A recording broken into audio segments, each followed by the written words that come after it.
Hey guys, LockyPocky reviews here, and some of you might remember from the first video that I did, which was the James review of the James Bond film No Time to Die, that I really wanted to do, sort of a second viewing review or re-review, because on the first viewing there was definitely a lot that happened in the movie that I had to kind of think about and mull over in my head and, rewatch in order to get a better idea of what I thought of it.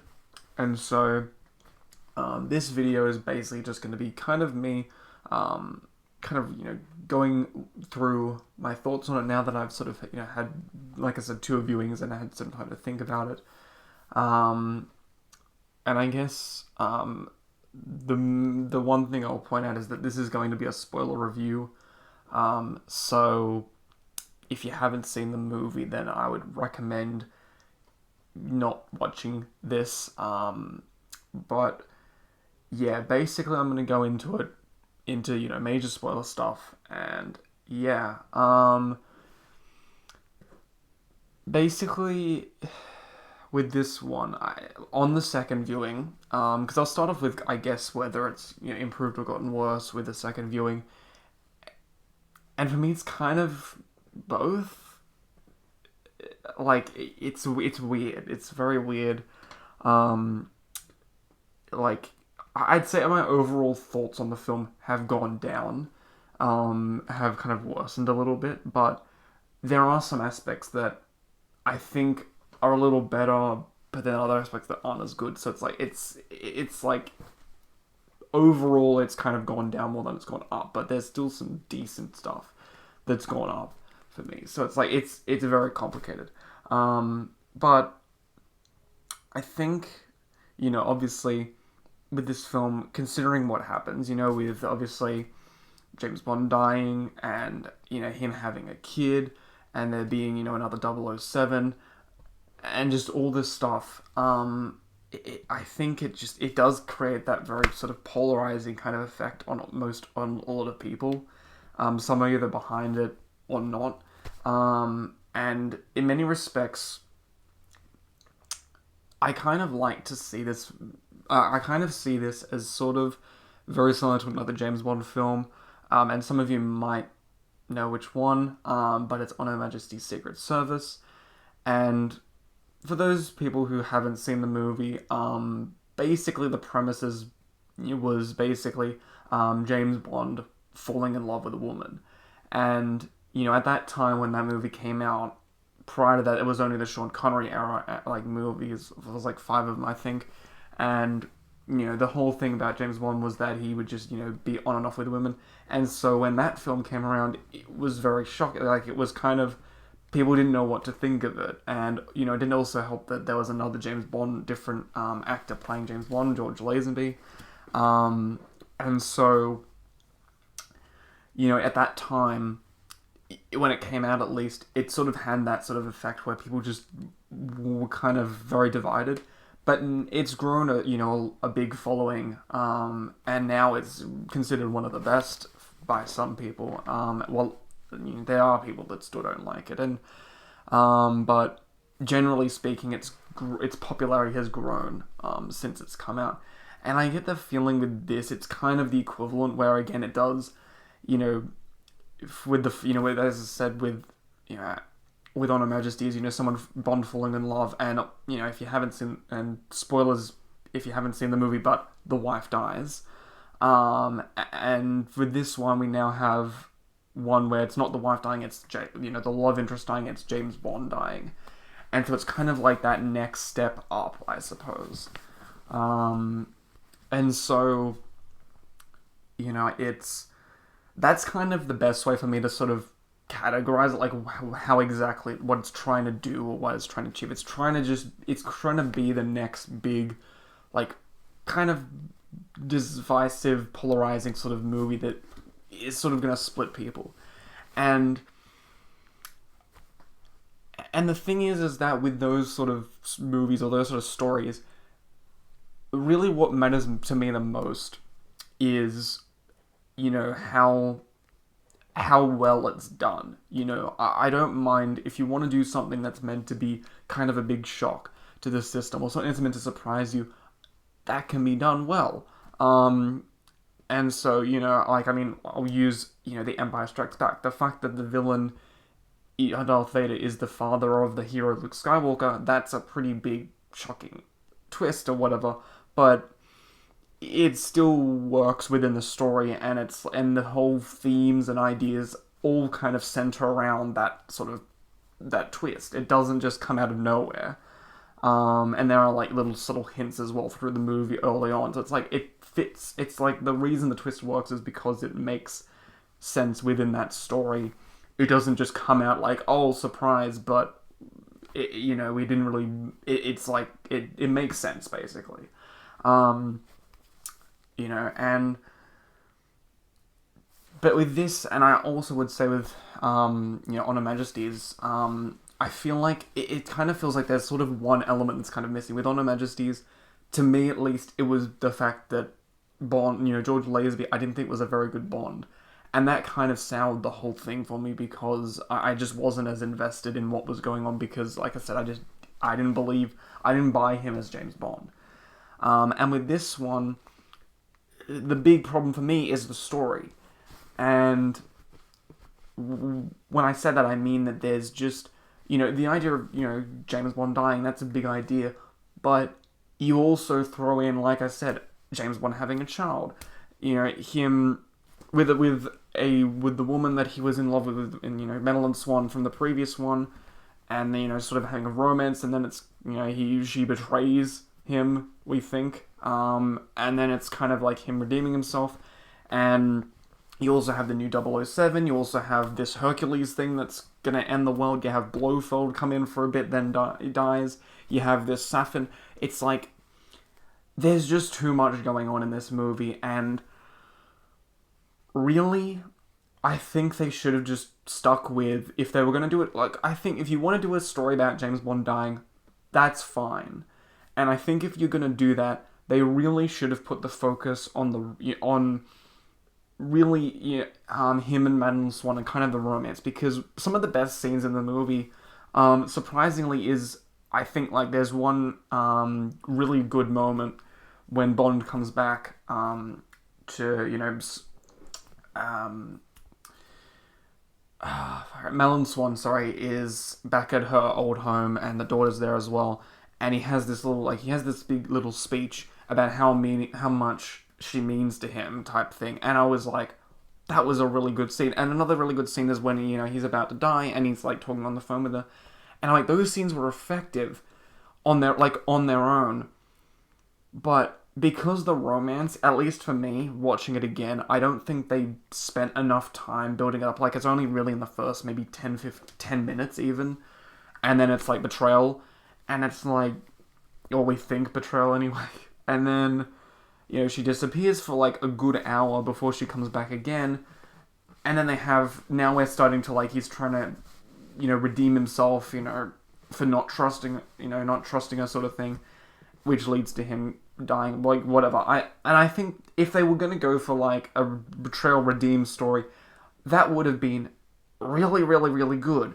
Had that been the focus, had you, instead of, having it maybe the first 10 minutes, have like maybe the first hour be them, like in love, romance, whatever.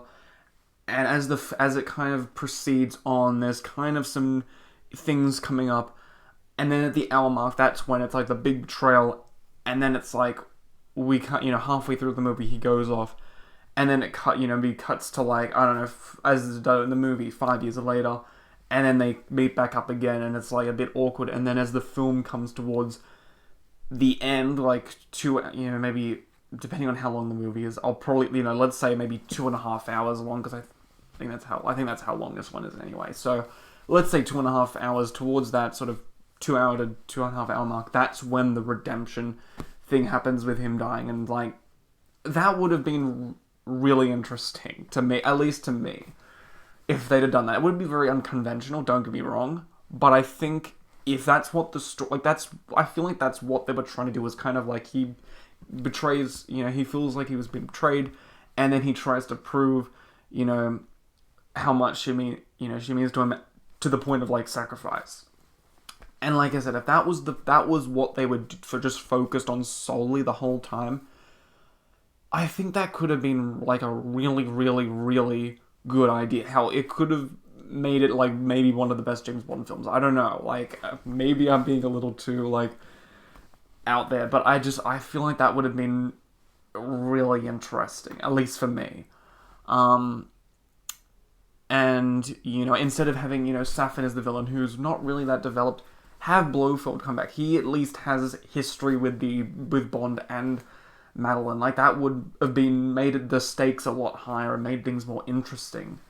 Um, and or or if you just want like a fun James Bond film, that's fine too. And they could have then get rid of the James Bond death, get rid of all the you know Madeline betrayal. Like just have it be a fun adventure.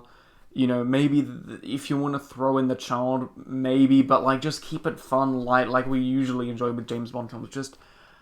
But considering the fact that the Craig era itself has been very serialized, it's been very much, I think that's the word anyway. But like it's basically had each movie kind of connects to the all the other ones. Like it's a continuing story across every film. And if, like I said, if that's what they were trying to do and they wanted this big, James Bond dying, that would have fit with the tone of what the other films were trying to do. And if they'd done it properly, I think it would have actually really worked.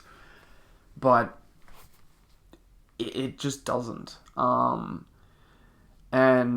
having all these ideas just smooshed in this movie just doesn't work. And even tonally as well, it's there's several points where again, there's definitely points where it feels like you're watching a Daniel Craig era movie. Like I said, with it being more dramatic and more serialized, connecting to the other films. But then you have other bits where it's almost something out of like a Connery or probably even more so Roger Moore film, where it's goofy and silly and corny, like the scene with Blofeld's birthday party, where like that concept alone is ridiculous, and you have I think it's Obrachev, who's the this like kind of Russian mad scientist kind of guy, and he's just saying things like, "Oh, I killed them," or like something really silly, and then like you have James Bond throwing an ashtray and hitting on the head, like that's really kind of goofy, and like you have nanobots that are like programmed to kill, but it's like kill a specific person. It's like this is kind of like cartoony type stuff. But again, if that's what they want to do, if you want to do something that's meant to be really silly and corny, that's fine. I don't mind that. I enjoy the Roger Moore films. Some of them anyway, like Live and Let Die or Spy Who Loved Me, sorry, and they have a really corny tone to them, but they're fun, and they don't try to be anything more. They have a few little dramatic scenes, but it's like it knows what it's trying to be, and it sticks to that. It's still, and even though it's silly, it's still done. It still takes itself the right amount. Right amount of serious, like not too serious, I should say, but like still serious enough that you're invested in the stakes and the action, etc. And this, again, if they just gone with that plot, fine, and but still just focused on sort of making it fun and enjoyable, that would have been fine as well. But no, we have to have all this other serious stuff coming in as well, and it just, like I said, it just doesn't mesh at all, and yeah, it's like I said, it's a very complicated movie. Overall, just because there is just so much going on, and just tonally it's all over the place, and yeah, and also some of the having a main villain like Safin, who's just not that interesting either, and Logan Ash, I think I said in my original review that I thought he was pretty fun, but honestly on rewatch he honestly wasn't that interesting. I kind of don't like his character anymore, but I don't know, he's just a bit too he seems like kind of like very obvious, sort of like, oh, this person has something suspicious, about them or whatever. Um, and oh, and I forgot to mention, Felix Leiter dying as well. Again, that's in this movie. It's like I think people have forgotten about it because of all the other shit that happened in this movie. It's like, oh, wow, boy.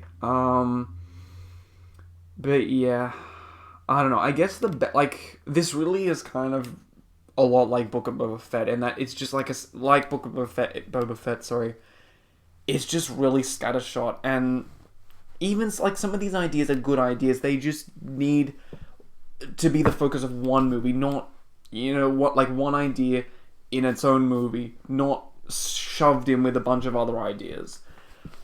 And I would like to see, like, just like I said, just a movie where it's just one of those ideas focused on, and that's the entire story, and that's it. There's not other crap in it. But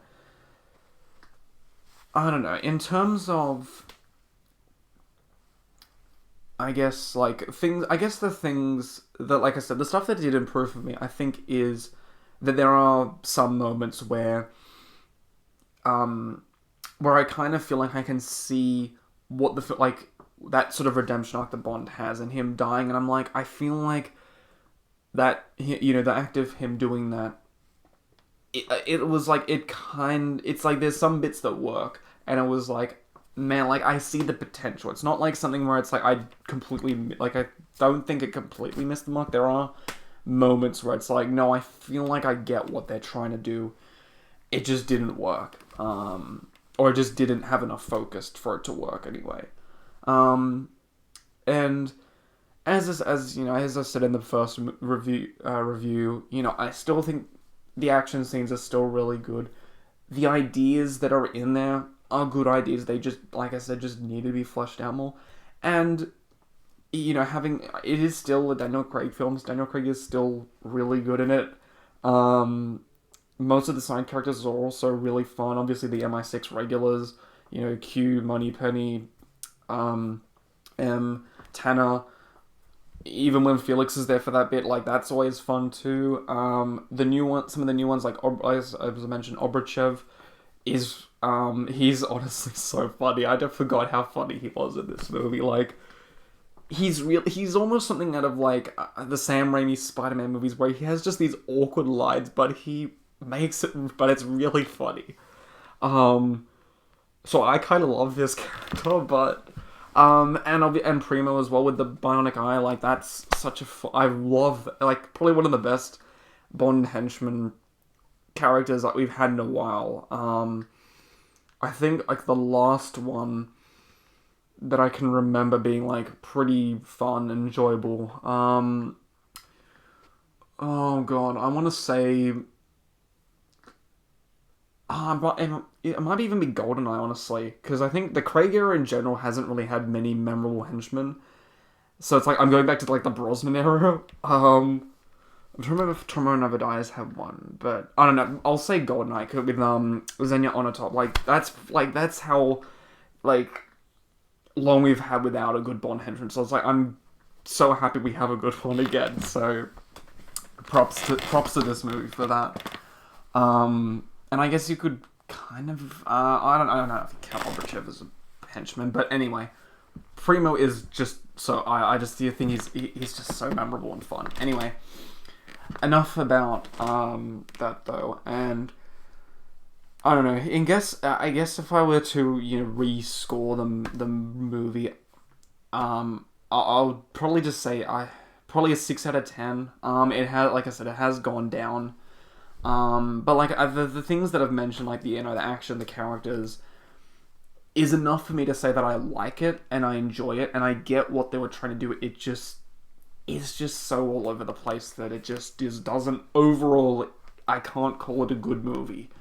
And I wish I could, but I can't. So yeah.